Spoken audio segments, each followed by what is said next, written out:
नहीं है वो नाम। महाराज बीच में एक प्रश्न है। हाँ बोलो, पूछो। जैसे आप कही हैं कि ना मैं मंदिर ना मैं मस्जिद ना काबा कैलाश हाँ कहत कबीर सुनो भाई साधो सब सांसों के सांस में हाँ, मोको कहाँ ढूंढते बंदे मैं तो तेरे पास में। अब पास वाला बात अगर गुरु बतावे तो पास वाली तो बात बताई जा रही है, पास वाली बात समझा रहे हैं। सब श्वासों की श्वास में बोला है, तो श्वास में नहीं बोला है, श्वासों की श्वास में, श्वासों की सांस। अब आपकी सांस की सांस क्या है बताओ? आपकी जो सांस चल रही है इसकी सांस क्या है? जैसे देव अलग चीज है, देव, पवन देव, वायु देव वगैरह, देवों के देव वो क्या है? वो अलग चीज है। देव अलग चीज है, देवों के देव अलग चीज, श्वास अलग चीज है, श्वासों की श्वास अलग चीज है। श्वासों की सांस का मतलब है कि किसकी वजह से तुम्हारी सांसें चल रही हैं। तुम्हारी काया किसकी वजह से चल रही है? सांसों की वजह से। अभी सांस ना आए, गला घोट दे कोई, तुम्हारी काया खत्म हो जाएगी। तो श्वास की भी श्वास, यानी सांस भी किसकी वजह से चल रही है? उसको आत्मा कहते हैं। तो कहाँ है परमात्मा? आत्मा में परमात्मा विराजमान है। महाराज कहने का भाव ये है कि कबीरदास जी कहते हैं कि तू सांसों की सांस में मोको कहाँ ढूंढते बंदे मैं तो तेरे पास। बिल्कुल पास है, बिल्कुल। और सांसों की सांस में सांस कहाँ से आती है? सांसों की सांस में बता तो रहा हूँ, सांसों की सांस का मतलब है केवल सांस में नहीं। सबसे बड़ी बात है मन के पास वाला शब्द। हाँ, पास वाला, अंदर नहीं। अगर कोई कहे कि शरीर के अंदर परमात्मा है तो नहीं है। परमात्मा शरीर के नहीं प्राण में, नहीं पिंड में। नहीं प्राण मतलब ये जो प्राणवायु चल रही है इसमें मत खोजने लग जाना। प्राणवायु को ही सांस बोला गया है, दोनों एक ही हैं। नहीं प्राण में और नहीं पिंड में। ये सामने क्या दिखाई दे रहा है? ये पिंड ही है, क्योंकि पिंडज खानी है ना, ये पिंडज का ही पिंड है। तो कह रहे हैं पिंड में भी मत ढूंढना मुझे। नहीं प्राण में, नहीं पिंड में, ना ब्रह्मांड आकाश में, ना मैं त्रिकुटी भंवर गुफा में, और ना श्वासों की श्वास में। मतलब श्वासों में नहीं है वो, उसको छोड़ो। क्योंकि ये वाणी में ये भी आता है नहीं श्वासों की सांस में, और ये भी आता है सब श्वासों की श्वास में। जिसको भेद पता है वो दोनों बोल सकता है। एक प्रश्न और जिसको भेद नहीं पता वो दोनों में से एक बोलेगा। कबीरदास जी एक और बात प्रश्न बाणी लिखते हैं कि कहने का वो लिखते हैं कि मन मेरा मंदिर हुआ आ जैसे गंगा नीर आगे पीछे हरि फिरे कहत कबीर कबीर। वो हरि कौन फिरता है जो आगे पीछे है? देखो, समझने वाली बात है। जैसे गाय को पकड़ना है जी, और तुम्हें लेके जाना है 5 किलोमीटर, तो क्या करना पड़ेगा? उसका एक बछड़ा है, उस बछड़े को डाल लो साइकिल के पीछे, टोकरी लगा के ले चलो। अब गाय क्या करेगी? अब गाय उस बकरे के पीछे पीछे फिरेगी। समझ रहे हो? यानी कि वो उसके आगे पीछे घूमेगी, वो चलती चली जाएगी उसके साथ साथ। यानी अब वो गाय उसके प्रेम में, उसके मुंह में, उसके पास है, वो दूर नहीं जा सकती। इसी प्रकार कबीर साहब कह रहे कि इतने निर्मल हो जाओ कि परमात्मा खुद तुम्हारी रक्षा करने लग जाए, खुद तुम्हारे आगे पीछे घूमे, उसका नाम जपने की तुम्हें जरूरत ही ना पड़े, वो खुद तुम्हें उपहार में मुक्ति प्रदान कर दे। इसके लिए क्या बोला? माला फेरूं ना हरि भजूं और मुख से कहूं ना राम, मेरा हरि मुझे भजे और मैं पाऊं विश्राम। कहते हैं मैं ऐसी अवस्था में आ गया कि अब मेरा हरि मुझे भज रहा है वो, और मैं पाऊं विश्राम। यानी मैं ऐसी अवस्था में आ गया कि अब मुझे किसी से कोई दिक्कत नहीं है। अब मेरे अंदर प्रेम ही प्रेम है, किसी को मैं नफरत नहीं करता, किसी को मैं धोखा नहीं देता, किसी का मेरे साथ कोई विवाद नहीं है। कोई मुझे गलत भी बोल जाता है तो वो भी प्रेमी है मेरा, और कोई अच्छा बोलता है वो भी प्रेमी है मेरा। ऐसी अवस्था में जब आप आ जाओगे तो बिल्कुल एकदम निर्मल हो जाओगे। अब आपको हरि भजने की जरूरत नहीं पड़ेगी। हरि तो आपको उपहार में मुक्ति देगा, क्योंकि आप जीते जी मुक्त हो चुके हो। इन चीजों से आप मुक्त होना, इन चीजों से मुक्त होना ही मुक्ति है।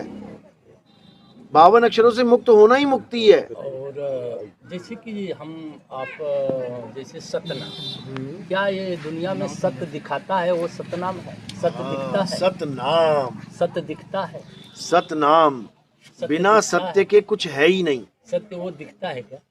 देखो, जैसे पंखा चल रहा है, करंट दिखता है क्या? नहीं दिखता।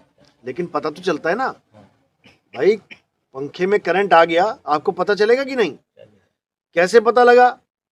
उसका विवेक के द्वारा, बुद्धि के द्वारा, ज्ञान के द्वारा आपको पता चल गया कि रुका हुआ पंखा, उसमें करंट नहीं होता और चले हुए पंखे में करंट होता है। इसी प्रकार जहां पर सत्य है वहां पर जीवन है, जहां सत्य नहीं है वहां जीवन नहीं है, वो मुर्दा है, वो जड़ है।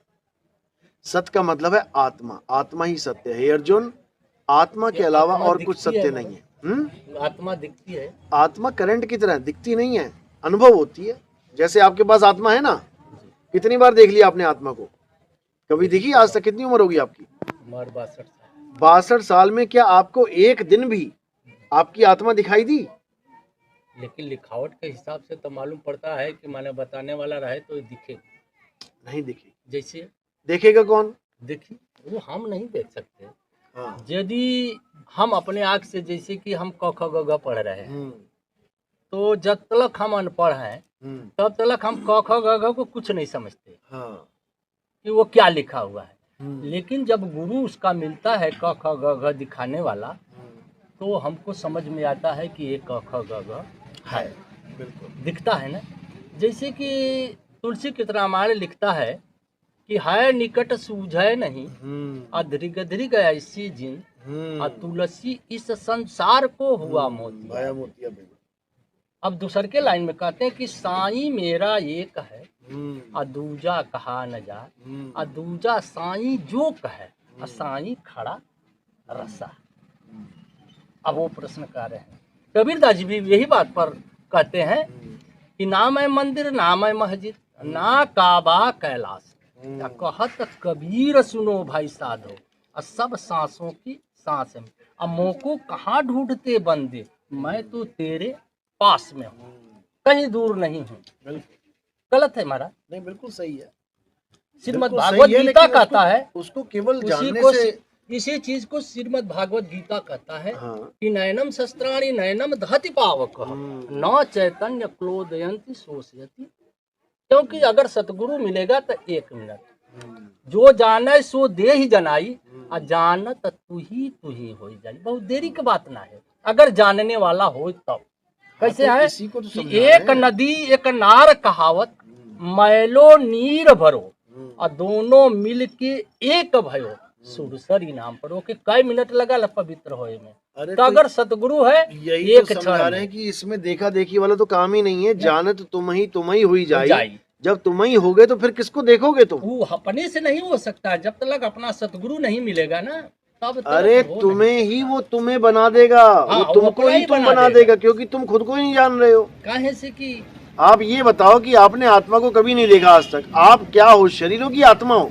हम तो ऐसे तो आत्मा है, आत्मा है, क्योंकि हमारी ये शरीर 5 तत्वों से बनी। ऐसे तो आत्मा और वैसे तो आत्मा नहीं है, ये नहीं भूलना एक है। बार की बात है महाराज। आप एक बात बताओ कि आप शरीरों की आत्मा हो, दो नहीं हो सकते आप। आत्मा जैसे कि देखिए, जब हम इस माया रूपी 5 तत्व में जब तलक हैं, हाँ। क्षिति जल पावक गगन समीरा, 5 तत्व यह अदम शरीरा। हाँ। जिस समय हम प्रेजेंट है, जिस समय हम प्रेजेंट है, तो इस समय तो हम देख सकते हैं। जैसे कबीरदास जी कहते हैं, क्या देख सकते हैं? देखिए सुनिए, कबीरदास जी लिखे हैं कि जल में कुंभ, कुंभ में पानी, ऊपर नीचे पानी, टूटा कुंभ जल जल ही समाई, अकर कथा की जान। क्या कहते हैं कि टूटा कुंभ, ये कुंभ है, टूटा कुंभ जल जल ही समाई, लेकिन वही जल समाएगा जो उसको जानता रहेगा, और जो नहीं जानता रहा, अब जिसे हमको जाने यही क्या तो मैं बनारस समझा, यही तो मैं बोल रहा हूँ। जब आप कह रहे हो कि जानत तुम ही हुई जाई, 62 साल में जान लिया कि नहीं जाना? मैं ये पूछ रहा हूँ आपसे। 62 साल हो गए, आज तक विश्वास नहीं हुआ कि कहाँ खोजूं। ये अरे प्रश्न का भाई, बड़ा जो है अपना फिर यानी कि विचार। 62 साल तो आपके चले गए। कितनी उम्र है नॉर्मल? पता है इंसान की कितनी उम्र होती नहीं है। नहीं, एक एवरेज कि हाँ चलो लोग कह देते हैं 75-80 बस एकरे अंदर है सब। 75-80 वाला सीन कहाँ है आजकल। 70 साल एवरेज है हमारे भारत की जनसंख्या। बस वही 70 साल तक अगर कोई जी लेता है तो इसका मतलब वो एक किस्मत वाला जीव है जो चलो 70 साल जी गया, नहीं तो 70 साल से पहले कितने निकल लेते हैं। बात यह है कि जाने तो तुम ही हो जाए का मतलब ये बिल्कुल नहीं है कि तुम्हारे सामने कोई खड़ा होगा और तुम उसको देखोगे, ऐसा नहीं है। जानत तुम ही हो जाए का मतलब है कि हमें पहले खुद को जानना है कि मैं क्या हूं। जब मैं ये जानूंगा कि मैं क्या हूं तब मुझ में और उसमें कोई फर्क नहीं रह जाएगा, वो तो नहीं तो फर्क है, क्योंकि अभी हम खुद को ही नहीं जान पा रहे हैं, इसलिए परमात्मा को अलग माने बैठे हैं। हम अपने आप को क्या मान रहे हैं, मैं ये शरीर हूं। जब तक आप अपने आप को शरीर मान रहे हो आप परमात्मा को पराया मानते रहोगे कि परमात्मा कुछ और है, मैं कुछ और हूं, मैं ढूंढ रहा हूं परमात्मा को। अरे अपने आप को ढूंढो। जब अपने आप को ढूंढोगे तो क्या अवस्था बन जाएगी, जो तू सो हम, जैसा तू वैसे हम। हमारी अवस्था कौन सी, आत्म अवस्था, ये काया अवस्था नहीं। जो आप कह रहे हो कि अभी तो हम दिखाई दे रहे हैं, नहीं दिखाई दे रहे हैं। मैं तुमको नहीं देख पा रहा हूं, तुम मुझे नहीं देख पा रहे हो। मैं तुम्हारे शरीर को देख रहा हूं, तुम मेरे शरीर को देख रहे हो। बस यही तो है, यही तो भेद है। जिस दिन मैंने तुम्हें देख लिया उस दिन मुझे पता लग जाएगा कि तुम में और परमात्मा में कोई भेद ही नहीं है, क्योंकि मैं तुम्हें काया मान बैठा हूं, इसलिए मैं तुम्हें एक तुच्छ प्राणी मान रहा हूं कि अरे ये थोड़ी नहीं हो सकता परमात्मा। और जिस दिन वही ज्ञान में आ जाता है तो कहते हैं अहम ब्रह्मस्मि, मैं ही ब्रह्म हूं। अब कैसे हो गया अहम ब्रह्मस्मि, पहले तो जीव बना घूम रहा था, पहले तो जीव बना घूम रहा था, अब जीव ही भक्ति करके ब्रह्म हो गया। कैसे हो गया, और ब्रह्म ही आगे बन जाके पार ब्रह्म हो जाएगा, कैसे हो जाएगा। ये अज्ञान के सफाए से होगा।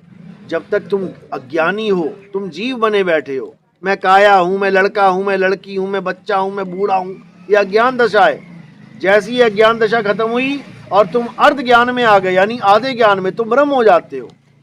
आधे ज्ञान में क्या होता है, मैं शरीर नहीं हूं, मैं निराकार हूं।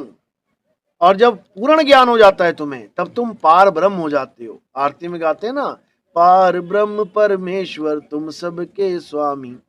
अब ये ब्रह्म से भी आगे पार ब्रह्म कहां से आ गया, ये ज्ञान अवस्थाएं हैं। यानी अज्ञान अवस्था में हम जीव होते हैं, अर्ध ज्ञान अवस्था में हम शिव होते हैं, और पूर्ण ज्ञान अवस्था में हम पीव होते हैं। पीव तो 3 अवस्थाएं हैं, जीव, शिव और पीव। इसी को कबीर साहब ने कहा, जीव शिव सब प्रगटे और वह ठाकुर वह दास, कबीर और जाने नहीं एक राम नाम की आस। अरे बहुबंधन में बांधे एक बेचारा जीव, और केवल छूटे आपने जो न छुड़ाए पीव। तीनों अवस्थाओं का ज्ञान दिया है कबीर साहब ने। ये केवल बाणियां नहीं है कि केवल बाणियां, वो इसकी अवस्थाओं का ज्ञान होना चाहिए। अगर तुम्हें जीव और शिव का ज्ञान है तो तुम अलग नहीं हो सकते संसार से। क्यों, हमारा वेद वगैरह तो सब लोग कहते हैं, हर संत लोग भी कहते हैं कि परमात्मा कण कण में है, पत्ते पत्ते में है, हर जगह है। तो यहाँ भी तो वो ब्रह्म है, परमात्मा नहीं है, ब्रह्म है। वही ब्रह्म। अरे वही ब्रह्म नहीं है ना, यही तो चक्कर है। ब्रह्म कण कण में विराजमान है, एक भी कण नहीं है जहां ब्रह्म नहीं है। तब यहाँ भी तो होना ही चाहिए। अरे यहाँ भी ब्रह्म है, लेकिन हमें ब्रह्म से पार जाना है, पार ब्रह्म। जब तक जीव ब्रह्म और पार ब्रह्म को नहीं जान गए, तीनों अवस्थाओं को, जीव शिव और पीव, इन तीनों को नहीं जान गए, तब तक किसी की मुक्ति नहीं हो सकती। कोई निकल ही नहीं सकता इस बंधन से। जो बीच की अवस्था है शिव अवस्था, इसको ब्रह्म अवस्था कहते हैं। ब्रह्म ही ब्रह्मांड बना के जीव की उत्पत्ति करता है, जीव को इस संसार में लेके आता है। समझो, जीव इस संसार में आता है ब्रह्म के कारण, और जीव इस संसार से मुक्त होगा पार ब्रह्म के कारण। जैसे महाराज कमन संहन माला जैसे दिमाग अब पढ़ी ला तो यह देखेला ढेर कबीर वाणी, हाँ हाँ, अब बड़ा विचार करेगा। जैसे कि है ये पूरा हमारा जैसे ब्रह्मांड बना हुआ है एकदम। अगर ये ब्रह्मांड शून्य हो जाएगा, सब कुछ खत्म हो जाएगा, चंद्रमा सूरज तारे और ब्रह्मांड की सारी स्थिति खत्म हो जाएगी, तो बचेगा क्या? बचेगा, बहुत कुछ बचेगा। क्या? अविनाशी बचेगा, जो कभी नाश नहीं हो सकता। वो दिख सकता है। अरे तुम देखने में क्यों पड़ गई? जो दिखेगा वो साकार रूप में दिखेगा। अब वो साकार कबीर का मतलब है हमारा कि खत्म हो जाएगा। वेद कहता है महाराज कि जाने बिन होई पड़ती। अरे जानने का मतलब जानना देखना नहीं तो होता है। हम जैसे आपके हम देख मैंने लें। कहा कि जानने का मतलब देखना होता ही नहीं है। हाँ। जानने का मतलब होता है अनुभव। जैसे करंट में तार है, जी। तार में एक करंट चल रहा है। हाँ। अब वो तार बिना उसके है, प्लास्टिक के, नंगी तार है। हाँ। अब वो क्या आंखों से देख सकते हो तुम नहीं उसके दिखता करंट को? है। नहीं देख सकते। लेकिन गलती से छू जाए तुम्हें हाँ। तो तुम्हें क्या हो जाएगा? अनुभव हो जाएगा उसका, तुम्हें है। ज्ञान हो जाएगा उसका। यानी तुम्हारे दृष्टि में तुम्हें अनुभव हो जाएगा, तुम्हें पता लग जाएगा इसमें करंट है। बिना देखे तुम उसको अनुभव कर लिए हो। अब तुम दिखा नहीं सकते किसी को। कोई कहे मुझे भी दिखाओ क्या करंट लगा, कहाँ लगा उस तार में? अच्छा कुछ दिख तो रहा नहीं। अरे दिखना नहीं है वहां पे, उसको जब छुएगा तब पता लगेगा। इसी प्रकार आत्मा देखने की चीज नहीं है। अगर आत्मा देखने की चीज होती तो सबको दिख जाती, धारण करते हुए या निकलते हुए दिख जाती। क्यों नहीं दिख रही है? क्योंकि वो देखने की चीज ही नहीं है, वो अनुभव करने की चीज है। उसको आत्म अनुभव कहते हैं, उसको आत्म ज्ञान कहते हैं। ज्ञान हो जाना। आत्म दृश्य नहीं होता कभी भी। दृश्य तो माया का होता है, और माया के दृश्य को देखने वाला दृष्टा होता है। दृश्य और दृष्टा दोनों अज्ञान है। दृश्य और दृष्टा दोनों अज्ञान है। इन दोनों को त्याग दो, यानी दोनों अवस्थाओं का ज्ञान छोड़ दो। ना जगत में परमात्मा है, ना उसको देखने वाला परमात्मा है। ये दृष्टा है, जीव है। इन दोनों से परे क्या है? अपना अनुभव। तुम्हें अपना अनुभव हो जाए। जानत तुम ही हुई जाई। जिसको हम ढूंढ रहे हैं, परमात्मा कहाँ है, परमात्मा कहाँ है, वो हमारे बिल्कुल पास है। और उसको अनुभव करने का तरीका कुछ अलग है, वो देखने वाला तरीका नहीं है। अगर देखने वाला तरीका होता ना तो परमात्मा इतने युगों से बेचारे लोग मर रहे हैं, गल जा रहे हैं, सड़ जा रहे हैं, भक्ति कर करके परमात्मा बीच में आके खड़ा हो जाए, कह दे मैं परमात्मा हूं, मुझे देख लो, सबकी मुक्ति हो जाए। क्यों नहीं कर रहा वो? क्योंकि वो देखने वाली चीज ही नहीं है। परमात्मा कभी दृश्य में आता ही नहीं है। वो दृश्यातीत है, वो इंद्रियतीत है, वो मनोतीत है, वो मायातीत है, वो कायातीत है, अक्षरातीत है। वो हर चीजों से अलग है। उसको कोई नहीं जान सकता, देख नहीं सकता। उसको केवल अनुभव हो सकता है, अनुभव के द्वारा प्राप्त किया जा सकता है। जब अनुभव हो जाएगा फिर तुम में और उसमें कोई भेद नहीं रह जाएगा। तुम्हारा स्वरूप और उसका स्वरूप एक ही है। जानत तुम ही हो जाई, यानी कि तुमने जब उसको जाना तो वो तुम ही हो गए। जैसे तुमने करंट को छुआ, जितनी देर तुम करंट को छुओगे तुम खुद करंट हो जाओगे। तुम्हें कोई हाथ लगा के देखे आगे, तुम खुद ही करंट हो जाओगे। ऐसा ज्ञान है ये। वो तुम्हें तुम रहने ही नहीं देगा। जब मैं था तब हरि नहीं, अब हरि है मैं नहीं। क्यों नहीं है? क्योंकि हरि को जान के कोई जीव रह ही नहीं सकता। वो हरि हो जाता है, वो अपने स्वरूप को जान जाता है, वो अपने सत्य स्वरूप को जान जाता है। वो समझ जाता है शरीर में हूं ही नहीं। उसके बाद उसके जितने भी कार्य होते हैं संसार में, वो बिना कर्म के होते हैं। वो अकर्मी होके कार्य करता है फिर, यानी सारे कार्य करता वो भी उससे परे है। गोविंदास जी के एक और वाणी बड़ी अच्छा है। हाँ। बड़ी समझ में आवेले, लेकिन अब दरस ना हो पावेले। क्या है कि पानी से हिम हुआ, हिम गया बिला, जैसा था वैसा हुआ, आगे कहा न जाए। अब तो फिर कितना सही कबीर कह रहे हैं कि पानी से हिम हुआ। जैसे पानी से हिम हुआ, हिम गया बिला, जैसा था वैसा हुआ, आगे कहा न जाए। जैसे कि पानी अगर पकड़ेंगे तो पकड़ाएगा, पानी पकड़ नहीं पाएंगे, वो धीरे धीरे रेस जाएगा।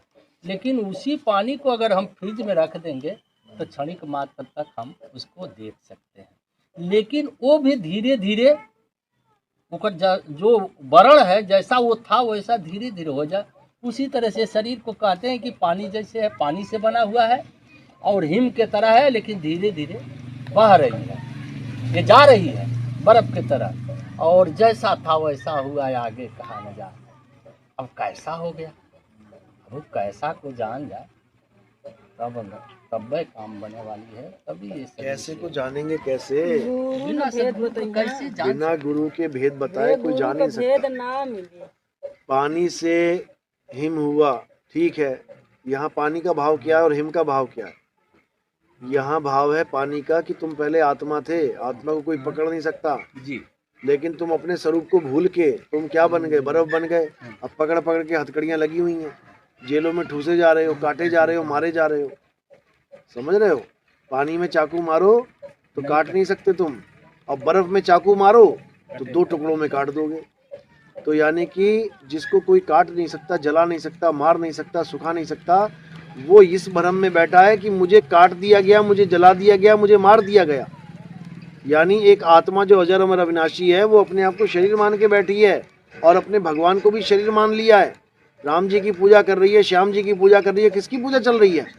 शरीरों की। जैसे आप पहनी है ना कि जैसे उसको कोई चाकू नहीं काट सकता, अग्नि नहीं जला सकता, उसको पानी भी नहीं भिगा सकता, अस्त्र शस्त्र नहीं मार सकता, क्या वो चीज दिख सकता? अरे देखने में क्यों आ रहे हो भाई? उसकी वजह से तो काया चल रही है तुम्हारी। ये काया किसकी वजह से चल रही है? उसी की वजह से चल रही है। उसको देखना नहीं, उसको अनुभव करना है, क्योंकि वो तुम ही हो, वो तुम ही हो जिसकी वजह से काया चल रही है। अपने आप को जानना है कि मैं क्या हूँ। अपने आप को देखोगे कैसे आप बताओ? जानना तो पड़ेगा गुरु के आंख से। अरे वो तो गुरु से ज्ञान होगा ही, लेकिन तुम देखने के पीछे क्यों पड़ रहे हो? जानना समझना। हाँ, बिना क्या आप अपने आप को देख सकते हो?